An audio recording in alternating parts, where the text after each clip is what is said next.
mon outil de travail. Le téléphone.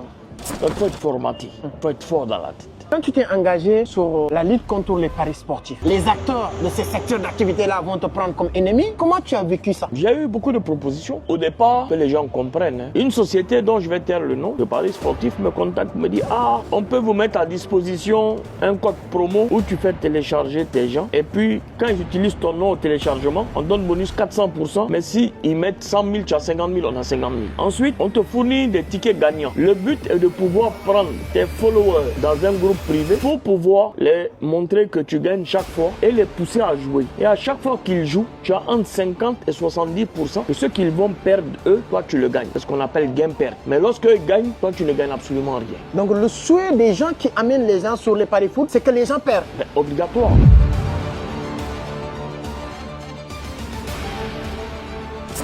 Les trois secteurs les plus florissants en Côte d'Ivoire, en Afrique d'une manière générale, c'est l'immobilier, la restauration et le transport. Aujourd'hui, j'ai eu l'occasion de rencontrer l'une des personnes les plus influentes dans le domaine de la restauration en Côte d'Ivoire, qui a réussi à totaliser des centaines de milliers d'abonnés sur les réseaux sociaux. Et on dit souvent aussi c'est l'un des entrepreneurs le plus social en Côte d'Ivoire. Donc il a accepté de nous accorder un moment d'échange pour nous partager son parcours, comment il a fait pour bâtir un succès fou dans le domaine de la restauration, c'est-à-dire qu'une scène de restaurant aujourd'hui, tu ne peux pas parler de restauration, nourriture en Côte d'Ivoire sans parler de Mouché Hassan. On va mettre quelque part ici des centaines de milliers d'abonnés sur TikTok, sur les différents réseaux sociaux. Quand vous commencez à faire du social, votre nom va commencer à être cité partout parce que c'est l'argent. Il va nous partager son parcours, comment il a fait pour bâtir ces scènes de restaurants. Et en tant que Libanais, si je ne me trompe pas, aujourd'hui on dit que les Libanais au Sénégal, en Côte d'Ivoire, ils sont plus des Libanais, ils sont Libano-Sénégalais ou Ivaro-Libanais, je ne sais pas comment vous allez me le dire sur les commentaires. Mais ils vont nous dire comment, en tout cas, l'entrepreneuriat d'une manière générale, c'est quelqu'un aussi qui a connu des hauts et des bas en business, en entrepreneuriat. Et c'est très important, ce qui a fait la particularité de notre invité aujourd'hui. Donc ce qu'on va faire, allons-y. Il m'avait dit même, on va aller dans son bureau pour faire cette interview. Et je lui ai dit non, moi je veux que les choses soient vraiment concrètes. Et comme vous avez des restaurants, la meilleure manière de faire cette interview en parlant du business de restauration, c'est de le faire dans l'un de vos restaurants. Et il a accepté de nous inviter ici, à Cocody, en plein centre-ville d'Abidjan. Venez, on va voir.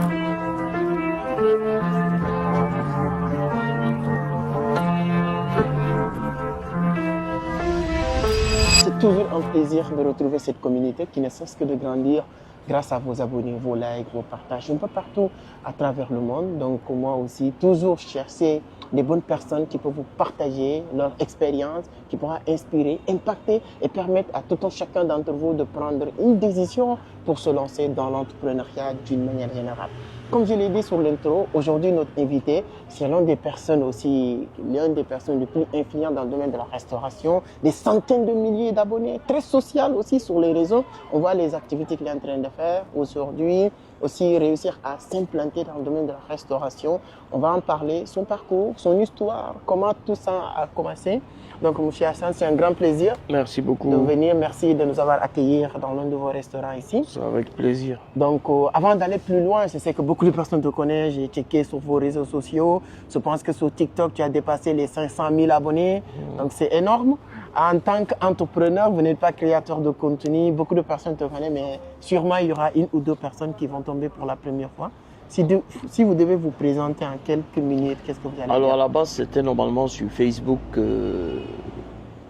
qu'on faisait nos combats, notre social. Et il y a eu TikTok. TikTok, c'est...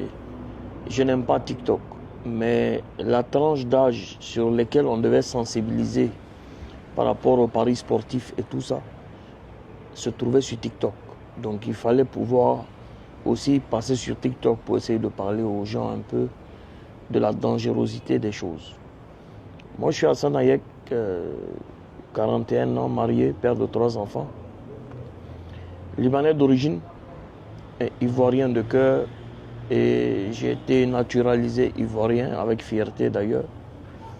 J'ai été décoré 2 fois en Côte d'Ivoire, par l'État de Côte d'Ivoire, et dans plus de 20 pays différents. Dans le social que je mène, notre rôle est de pouvoir être un peu où les gens ont besoin de nous, parce que nous avons une ONG et nous sommes la continuité de l'État, c'est-à-dire où l'État ne peut pas taper la porte pour entrer Les gens publient leurs problèmes sur les réseaux sociaux, les cas de maladie, les cas de désespoir. Et nous essayons de pouvoir régler ça avec toute la communauté que nous avons. En tout cas, c'est très intéressant. Si je comprends, vous êtes en Côte d'Ivoire, si je peux me permettre, depuis combien d'années aujourd'hui? J'ai 41 ans, ça fait 40 ans que je suis ici. Ça fait 40 ans. Ouais, ça fait 40 ans. Donc, comme vous l'avez dit, vous êtes ivoirien de cœur, ça se voit. Est-ce que votre business est limité aujourd'hui, à part le social que vous faites un peu partout en Afrique, est-ce que votre business de restauration s'est limité aujourd'hui en Côte d'Ivoire ou bien il y a d'autres pays aujourd'hui? Non, on est en Côte d'Ivoire. À la base, je suis vendeur de textiles. Et malheureusement, j'ai eu mon magasin qui avait pris feu, que j'avais tout perdu. Et j'avais la passion de la cuisine depuis petit. Je pensais que pour ouvrir un restaurant, on prend un petit gaz et puis une bouteille de gaz et puis c'est parti. Et puis j'ai décidé de tenter ma chance à Abidjan Mall. Et puis un peu on a appris. Et puis on a ouvert le deuxième qui est ici. Mais pour l'instant, on ne s'est pas extériorisé, si tu voulais. Donc si je comprends bien, c'est une passion depuis tout petit. Est-ce que les parents étaient dans le domaine de la restauration? Non, du tout, personne n'était dans le domaine de la restauration. Pour l'instant, personne. C'est une passion. J'aime cuisiner à la maison. Et puis bon, je me suis dit pourquoi pas. Et puis c'est comme ça que je me suis retrouvé dans le domaine de la restauration. Mais il n'y a pas de restaurateur dans la famille en fait. Il n'y a pas de restauration dans la famille. En tout cas, c'est très très intéressant. Vous l'avez dit tout à l'heure, s'il y a une seule partie qui m'a beaucoup impressionné sur votre parcours, vous l'avez un peu broché tout à l'heure, vous avez votre magasin, le magasin a pris feu. Oui, qui a pris feu, tout le monde me connaissait. Je travaille avec beaucoup de stylistes, si ce n'est tous les stylistes d'Abidjan. Mais il faut savoir se réinventer. Souvent, quand Dieu t'envoie des signes, il ne faut pas forcer le destin. Parce que quand tu es dans un business et que ton nom est un peu partout et que ça n'évolue pas, et qu'il y a toujours des petits couacs au point où ça prend feu, même si c'était quelqu'un qui piquait mon courant le soir, quand on fermait, il volait mon courant. Et c'est lui qui a fait qu'il y ait eu une masse au magasin et ça brûlait parce que les tissus, ça prend vite. Il faut savoir dire stop à un moment donné et puis voir autre chose. On a essayé autre chose. Au début, ça marchait très bien. Après, ça se stabilise. Après, il faut toujours batailler parce que maintenant, dès que quelqu'un a un peu d'argent, allez, il ouvre son restaurant. Mais malheureusement, il ne dure pas parce qu'il ne connaît pas tous les rouages de la restauration. Il ne connaît pas réellement comment ça se passe.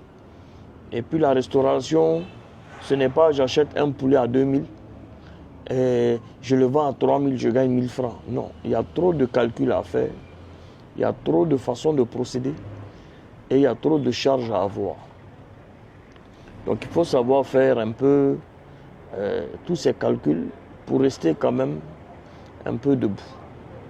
Le fait de voir chez quelqu'un d'autre, parce que la plupart des gens aujourd'hui, ils n'ouvrent pas un business parce qu'ils maîtrisent le business. Il y a des gens qui ont de l'argent qui ne savent pas quoi en faire. Et ils sont des passages, par exemple, viennent s'asseoir ici, ils voient du monde. Ils se disent, la restauration, ça marche. Ils vont faire la même chose. Mais en réalité, c'est très compliqué. Parce que les vrais concurrents, ce sont les gens qui vendent en ligne, qui n'ont ni charge, ni impôts à payer, ni employés, rien. Ils sont dans leur maison, ils ont leur petit gaz. Si toi, tu vends ton poulet à 6-7 000, les gens me disent, mais le poulet coûte combien? Mais en réalité, tu achètes un poulet aujourd'hui à 2500 ou 3000. Si tu dois prendre 35% pour les charges des employés et tout ça, et 35% pour tout ce qui est salaire et ce qui va avec, mais ça fait 70% de 3000. Ça te fait à peu près 2500 de plus. Ça fait 5500. Si tu le vends à 7000, tu gagnes 1500. Et ça, s'il n'y a pas de petits soucis techniques, s'il n'y a pas de machine qui s'est gâtée, s'il n'y a pas... Il y a plein de choses qui arrivent. Même les gens les gens, ils ont vu, allez, on fait la même chose et puis on avance. Ça ne dure pas. C'est très intéressant. Mais il y a beaucoup d'entrepreneurs parce que vous avez votre nom. Aujourd'hui, à Abidjan, pratiquement, beaucoup de personnes te connaissent. Tu es dans un secteur d'activité. Tout le monde te connaît. Tu es en business. Tu fais des affaires avec les stars, etc. Et un jour comme ça, boum, tout est stoppé. Il y a cette feu-là.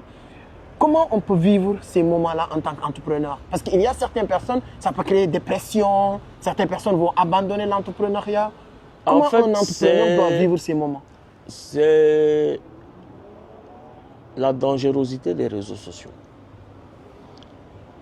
En Europe, là-bas, on fait accompagner les personnes psychologiquement par là. Si tu n'es pas formaté pour pouvoir supporter les réseaux sociaux, frère, tu vas prendre la dépression vite fait, bien fait. Parce que, surtout avec TikTok, parce que TikTok, c'est pas comme Facebook. Facebook, il faut du contenu pour avoir des followers. Moi, j'ai 1 200 000 followers sur Facebook. Et j'ai 130 millions de visiteurs chaque 28 jours. 130 millions. TikTok, il suffit de faire une vidéo bizarre qui devient virale et bim, tu te dis la nouvelle phrase des gens. Je suis créateur de contenu. De quel contenu tu parles? Les contenus aujourd'hui qu'on doit avoir, parce que notre jeunesse est en train d'aller dans tous les sens, c'est à chaque fois que tu fais une vidéo ou un live, il faut que ceux qui te suivent en sortent avec quelque chose de positif. Malheureusement, dès que ça devient viral un peu, les mêmes sociétés qui avant étaient carrées dans la communication vont appeler ces personnes juste pour la visibilité. Ça donne la force aux autres de faire les mêmes conneries pour que les gens les appellent. Tu comprends un peu le système? Et donc, on t'appelle une fois, 2 fois, tu peux faire un autre buzz, 3 fois. Quand tu passes sur la route, tout le monde te dit « Ah, bravo, viens, on va faire photo. » Et un bon matin, mais tu fais des buzz, ça ne prend plus parce que le train t'a laissé en route. Parce qu'il y a beaucoup d'autres qui vont venir faire les mêmes buzz. Mais ceux qui ont un contenu sincère, mais eux, ils sont là, ils demeurent là. Ça fait plus de 15 ans qu'on est sur les réseaux sociaux. Donc, il faut être formaté. Il faut être fort dans la tête. Quand tu t'es engagé sur la lutte contre les paris sportifs, exemple, c'est quelque chose qui est très compliqué parce que les acteurs de ces secteurs d'activité-là vont te prendre comme ennemi. Les jeunes qui pensent que c'est la seule issue maintenant pour réussir ne vont pas comprendre facilement votre message. Comment tu as vécu ça? J'ai eu beaucoup de propositions.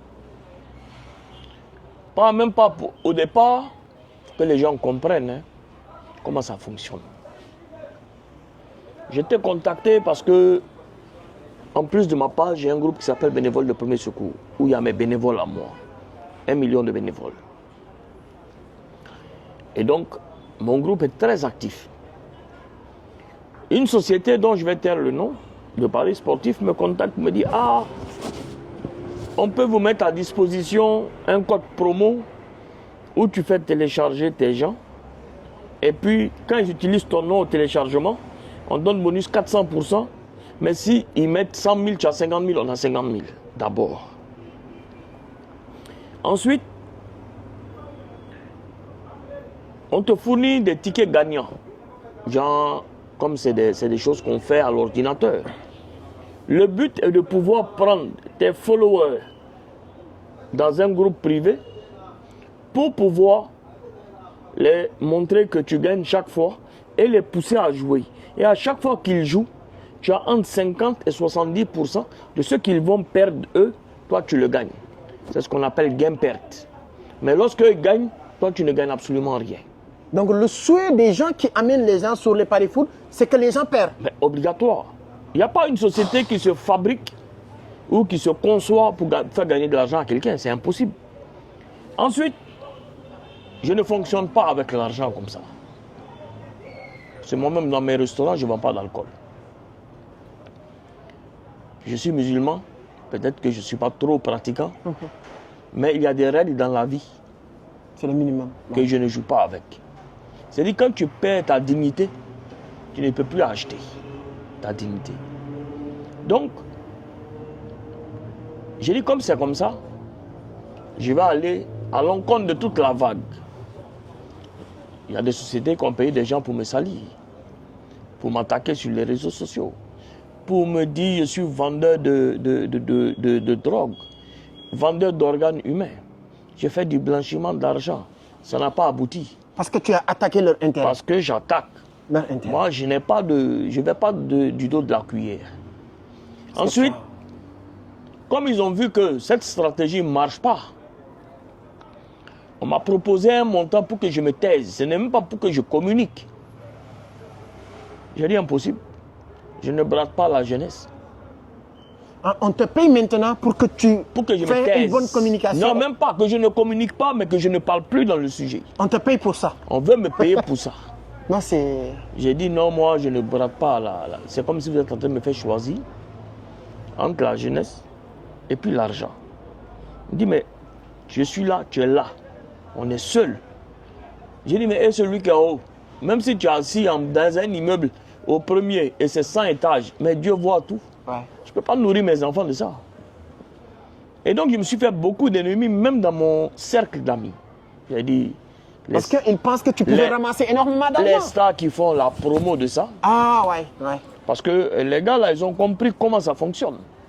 C'est-à-dire que si tu as des jeunes aujourd'hui, par exemple moi, chaque live de TikTok, quand je finis, j'ai 56 000 visiteurs, 90 000 personnes sur un live. Parce que des fois 2 heures, les gens viennent, ils s'en vont.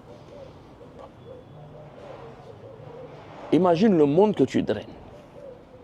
Parce que il y a des choses sur les réseaux aujourd'hui où quand il y a un souci quelque part, les gens ont une croyance en la crédibilité que j'ai aujourd'hui. Ouais.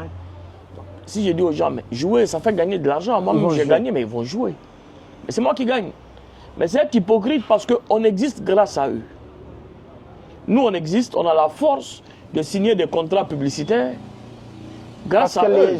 Parce que c'est eux qui nous donnent la force. C'est pas parce que c'est Hassan Hayek. Ouais.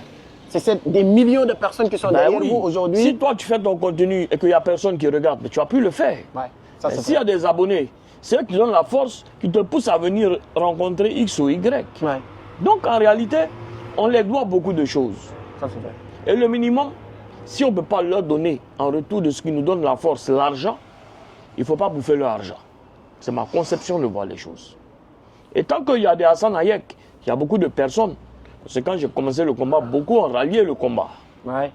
Parce qu'il y a des gens qui avaient envie, mais ils n'avaient pas. Mais oui, mais tant qu'il y a des Hassan Hayek, c'est vrai qu'on ne peut pas tout arrêter. Non, si on comprend... Mais on peut repousser. Ouais. Mais on va le repousser. Non, c'est très, très intéressant. En tout cas, on apprend beaucoup. Et la partie que moi, j'ai ignorée même, c'est-à-dire que le fait qu'on te donne des faux tickets qui permettent de dire que tu as gagné, et c'est juste pour pousser les autres à jouer. Parce qu'il y a beaucoup de personnes, moi je connais même au Sénégal, beaucoup de personnes qui lèvent sur les réseaux sociaux chaque matin pour dire j'ai fait 1 million, j'ai gagné 50 millions. Et tout ça, on savait que c'est des faux trucs. Mais avoir des personnes aussi, comme j'ai dit, si moi ou quelqu'un qui a 50 000, 10 000 abonnés qui se lèvent pour parler, ça n'a pas d'impact. Mais quelqu'un comme toi, avec des millions de personnes derrière, donc sûrement on savait que vraiment les gens vont s'intéresser à ça. Moi, la question que j'aimerais poser, c'est, exemple, qu'est-ce qui a motivé Hassan de se lancer? Maintenant, tu as une émission au niveau de Live TV qui parle de social? Non. Tu participes dans les émissions de social? Oui, j'étais sur une émission sur NCI. Et puis, on a arrêté, j'ai arrêté. Quand il y a des émissions qui parlent de social, je suis invité. Mais il ne faut pas croire, je ne suis pas apprécié par les... Parce que tu sais, quand tu as un franc-parler, tu n'es pas apprécié, frère. Pas par la population. La population me donne plus d'amour que ma famille. Mais par certains... Ouais, les gens qui tirent les ficelles, les organes. Décideurs de certaines choses. Ouais. Ben, tu n'es pas apprécié. Et ils te voient, ils sont obligés de t'applaudir quand tu soignes quelqu'un ou quand tu vas sur un combat fort. En réalité, ils te sourient, ils te disent félicitations. Mais derrière, ils font beaucoup de choses. Mais c'est Dieu qui protège l'être humain. Personne ne quitte cette terre avant son âge. Et personne ne quitte la terre sans que Dieu ne lui donne ce qu'il a prévu pour lui dans sa vie. Donc quand je vois certaines choses, je me dis que c'est Dieu. C'est Dieu, ouais. C'est Dieu. Non, en tout cas, c'est très intéressant.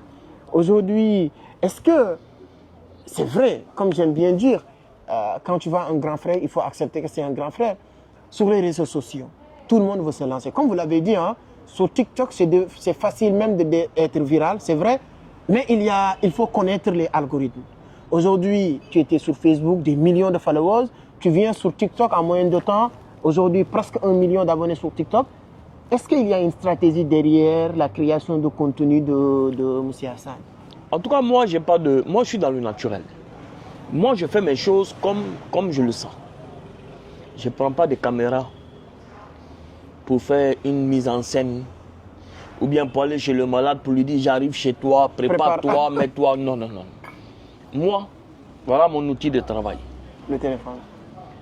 Il y a un cas, on me tape dessus, j'allume ma caméra, c'est du naturel.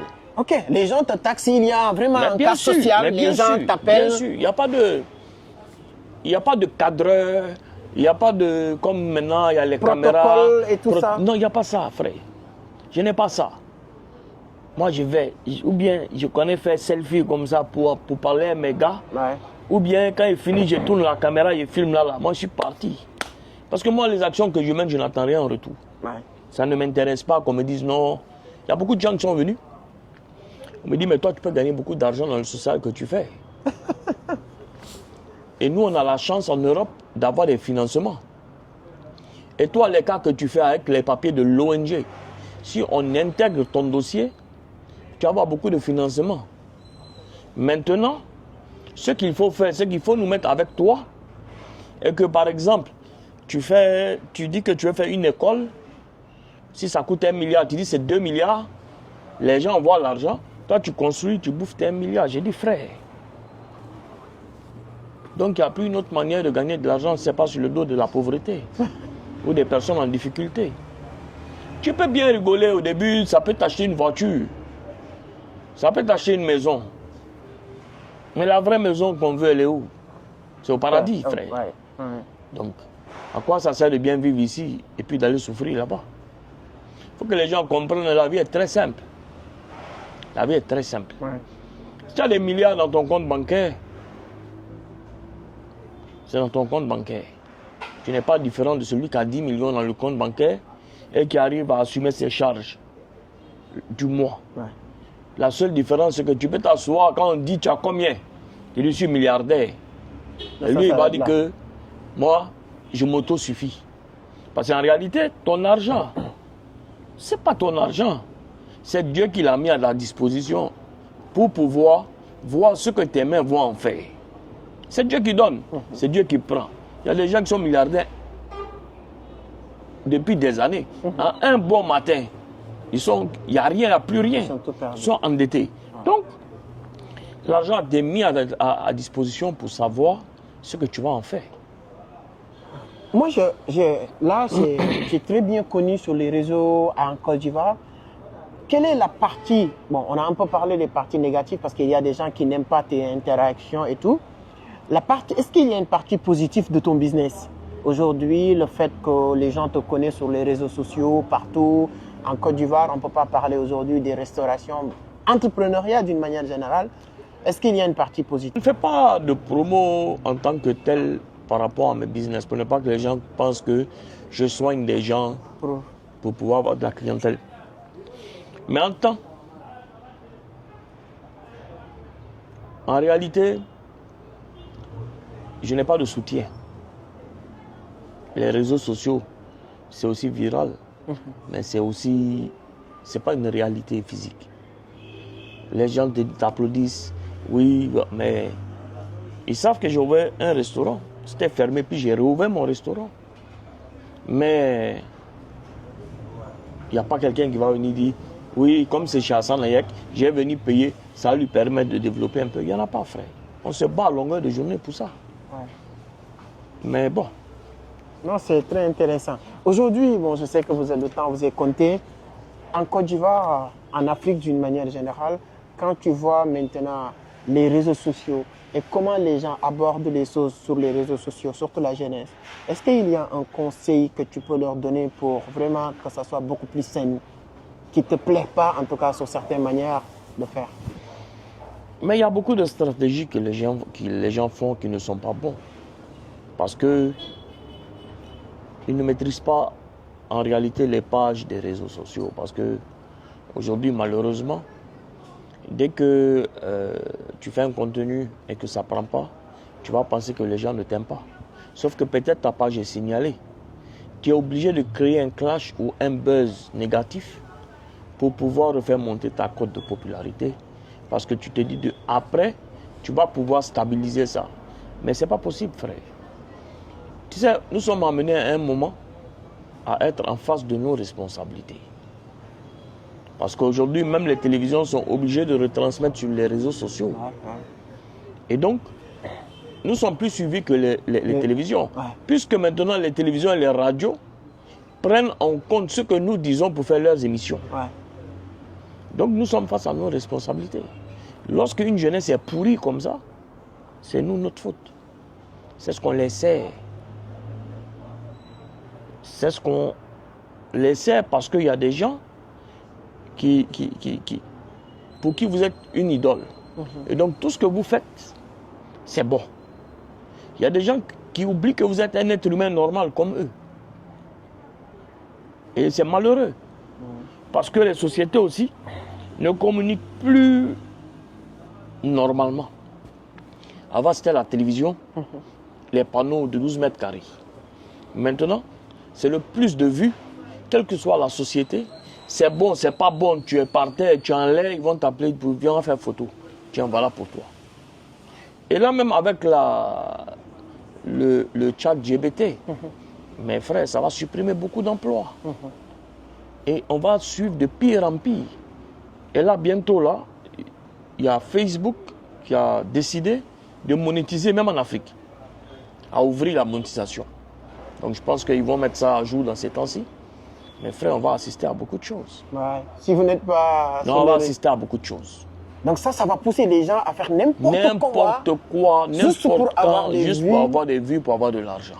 Si les pages comme Facebook te payent $1000, tu t'en fous maintenant. Ben, ils vont plus travailler. Moi, je demande une chose. Bon, c'est un sujet d'actualité, comme je suis à Abidjan, vous êtes expert dans ça. C'était le cas de Apouchou. Quand on voit ce cas-là, on le prend comme exemple parce que comme c'est en célébrité, ça démontre comme lui-même, il a des bagages un peu avancés. Si lui qui peut tomber sur ces arts de pièces, tu penses que...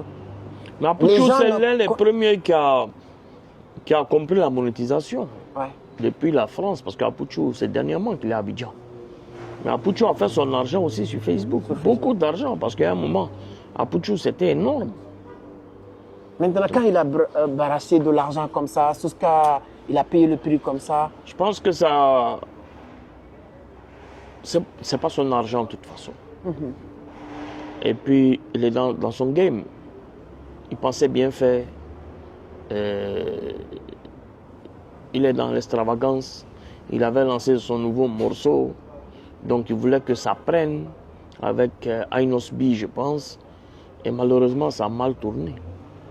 Ça a mal tourné. Peut-être si ce serait une autre personne qui a fait ça, la vidéo serait passée invisible. Mais comme il y a les détracteurs pour tout le monde, directement, ils ont tiré la vidéo et puis ils ont envoyé à tout le monde. Et tout le monde a envoyé à tout le monde. Et puis voilà. Mais peut-être ça aurait été toi ou bien quelqu'un d'autre. Personne n'allait savoir. Donc ça veut dire que ça renvoie que quand vous arrivez à un certain niveau maintenant, tu es dans l'obligation de regarder à la lettre ce que vous faites. Mais obligatoire. Avant, je montais sur les réseaux, je m'amusais, je rigolais, il n'y avait rien. Aujourd'hui, chaque mot de mon commentaire doit être étudié. Sinon, ça devient du n'importe quoi. Non, comme tu l'as dit tout à l'heure, si les gens, la méchanceté arrive, ou bien jusqu'à vouloir chercher à te piéger, accuser des Ah oui. choses qui n'ont pas Oui. vrai, vendeur de ceci ou cela, Ah oui. parce que tu dénonces quelque oui, chose oui, qui est compliqué, négatif. c'est très compliqué, frère. En tout cas, c'est des leçons de vie. Ah oui. Si aujourd'hui on devrait écrire le livre de Hassan, le titre devait être quoi, selon toi?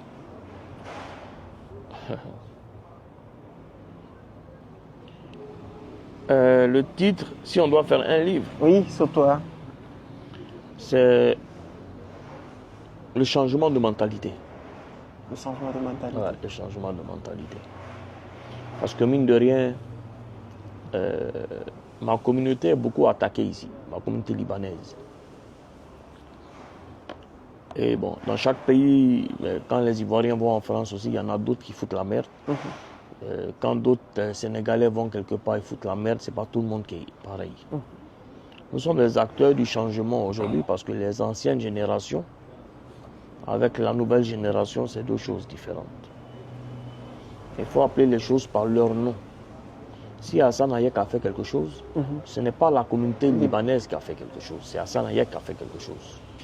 Mais malheureusement, dans le monde entier, la politique a gâté beaucoup de choses. La haine et la xénophobie ont créé énormément de dégâts. Et nous, notre rôle aujourd'hui, c'est de concilier, de montrer qu'il y a ce brassage de culture qui fait qu'on doit être plus fort et non pas faire comme ce que les Occidentaux veulent qu'on fasse. Oui, surtout. Les Occidentaux veulent qu'on s'occupe dans une bataille de blanc-noir. La division. Quand ça ne fonctionne pas, chrétien-musulman. Quand ça ne fonctionne plus, sunnite, chiite, wahhabite. Quand ça ne fonctionne plus, catholique, orthodoxe. C'est-à-dire, tout est mis en place Pour diviser. pour nous diviser. Et eux, Ils travaillent sur parce leur que je pense évolution. que lorsque Dieu partageait les terres, ils ont été oubliés. Parce que dans les pays arabes, c'est le pétrole et le gaz. Dans les pays africains, c'est les mines qui servent à tout faire. Ils n'ont rien chez Donc eux. c'est tout. Ils n'ont rien chez eux. Donc, comment pouvoir mettre en place les choses? Ben, c'est ça.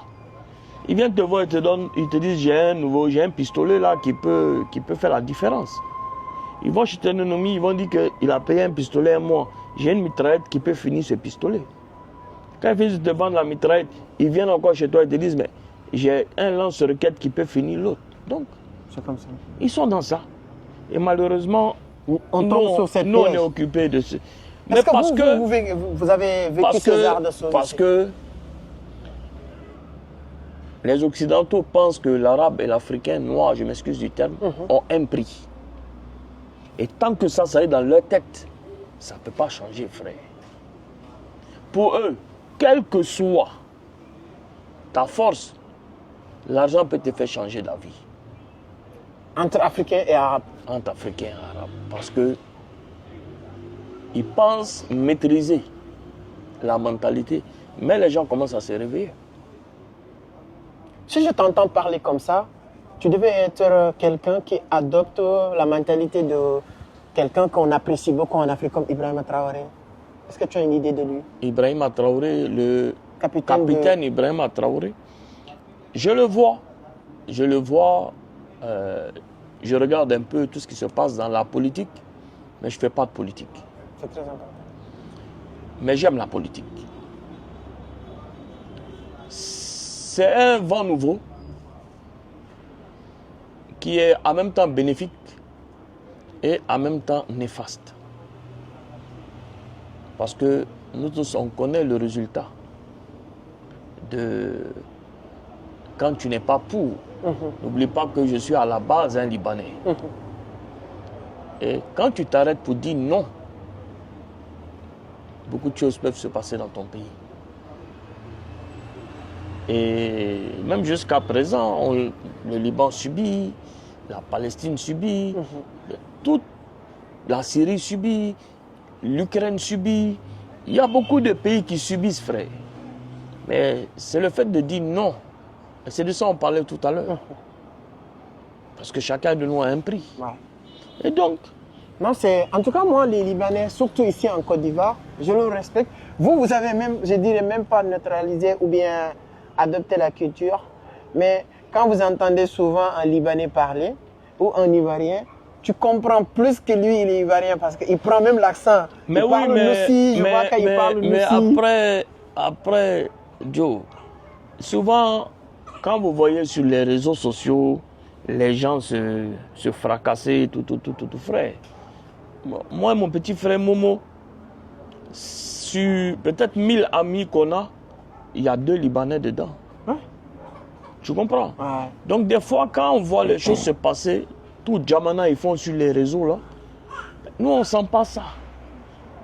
Puisque tous nos clients, même, c'est des Ivoiriens et des Africains. C'est très rare que nos frères libanais viennent manger chez nous. Après, moi aussi, mes prises de position m'ont créé aussi des ennemis dans la communauté libanaise. Donc, en aucun cas, ça me dérange. Vous êtes dans une position un peu complexe, quoi. Ah ben, moi, je m'en fous. Moi, tant que la vérité, j'ai foi dans mon combat. Et j'ai foi que ce que je dis là, c'est une vérité. Mais rien ne m'empêche. Personne ne peut me payer pour me taire sur un sujet. Parce que je suis libre. Et parce que je ne suis pas corrompu. Personne. Moi, on ne peut pas m'appeler pour dire non, ce combat, il ne faut pas le mener. Non, je ne reçois pas des enveloppes sous la table. Je refuse. Parce que ma dignité n'est pas à vendre. En tout cas, c'est très, très intéressant. On a appris beaucoup de choses. Donc, tu veux prendre des photos, Mohamed? Donc, comme je l'ai dit, en tout cas, moi, je l'ai dit sur l'intro, ça va être une mini-formation, mais je n'ai pas regretté de le dire. On a appris beaucoup de choses ici. Et nous, on vous souhaite encore une fois beaucoup de succès sur les combats. Ça ne sera pas facile parce que, comme vous l'avez dit, hein, il y a un gars ou une personne très respectée au Sénégal que j'ai entendu dire que l'ennemi de la vérité, c'est le diable. Ah oui, c'est ça. Donc, quand vous êtes vraiment un combattant de la vérité, dis-toi que tu es l'ennemi du diable et tous ses partenaires vont te considérer comme ennemi. C'est ça. Donc, bravo pour le combat et je vais te laisser terminer, vous donner votre mot de la fin.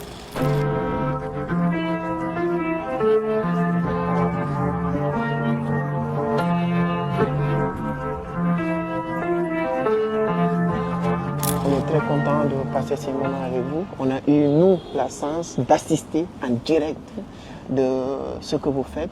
Donc, c'est vraiment touchant. Aujourd'hui, c'était pas prévu de le mettre dans la vidéo, mais on a assisté d'un enfant que vous avez donné. Oui, qui doit aller en Inde. Pour faire une opération. Une opération, il avait besoin de 10 millions. Donc, Dieu a fait grâce. Le lundi, ils vont partir. C'est pour ça qu'ils étaient là pour récupérer l'argent. Ils vont mettre l'argent à leur disposition et puis je pense que lundi, ils vont prendre l'avion pour partir. Je pense qu'on a quelques images pour insérer. Nous, on était en plein direct. On était obligés de le couper. Et ce qui m'a impressionné, souvent les gens qui donnent de l'argent, je ne dirais pas ils le font avec arrogance, mais ils disent c'est eux qui donnent de l'argent. Mais on était en pleine émission. J'ai coupé l'émission pour régler le problème des personnes qui demandent. C'est un enfant, il fallait ça. Et le temps qu'on a fait ici aussi, beaucoup de personnes sont passées pour solliciter. Tout ce que tu vois ici, c'est ça. Le cœur est déjà là. Vraiment, moi je ne sais pas quoi dire. Non, c'est que Dieu t'aide à continuer à faire ce que tu es en train de faire. Depuis qu'on est là, chaque instant, il y a des gens qui viennent pour solliciter quelque chose. C'est comme ça.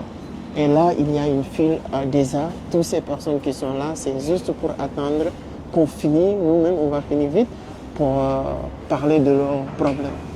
C'est ça. Et en tout cas, merci de nous avoir accordé votre mot de la fin pour... Merci pour cette lucam. On a besoin des pages qui conscientisent la jeunesse à faire beaucoup de choses. Il est important que la jeunesse se réveille parce que pour un pays fort ou un continent fort, il faut une jeunesse consciente. C'est ce que nous on essaye de faire en tout cas. En tout cas, merci. Merci encore une fois. Moi, ça m'a vraiment touché. Ce que je vois personnellement, ce n'est pas des choses qu'on t'a racontées, mais ce que j'ai vécu. C'est un plaisir. C'est un grand plaisir. Merci beaucoup. Merci beaucoup. Alors, merci, donnez votre point de vue. Je pense que cette vidéo mérite d'être partagée partout parce que des bonnes choses comme ça, ça ne se voit pas tout le temps. J'ai interviewé beaucoup de grands entrepreneurs, mais ce que je viens d'assister, de voir à mes propres yeux, c'est la première fois. des sommes colossales qu'on donne comme ça. Et ce qui m'a beaucoup plus impacté, m'a inspiré moi, c'est le fait de couper l'émission en plein pour libérer les gens avec ton propre argent. Vraiment bravo. Merci beaucoup. Merci beaucoup. Ça, Allez, on est ensemble. C'est un plaisir.